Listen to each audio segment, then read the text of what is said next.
The starting point on the discussion on sanctions is to accept that there are two types of sanctions. There are sanctions you impose upon yourself. That's the number one sanction you should discuss. Then there's another type of sanction which are imposed on you by foreigners, by outsiders. My interest, my bone of contention is that as Zimbabweans, we must address those sanctions we are imposing upon ourselves. Misgovernance, corruption, rigging elections, poor country governance, murdering our own people.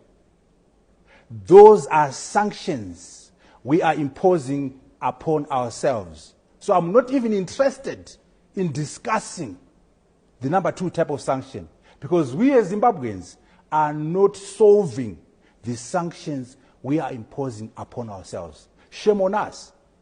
Why would you want others to remove sanctions on you when you're busy imposing sanctions on yourself? So that must be understood as the foundational discussion. What are the sanctions that Zimbabweans are imposing upon themselves? What are they doing about it? Let's answer that question first. When we have done that, then we can say, okay, let's look at the sanctions that are being imposed upon us by other people.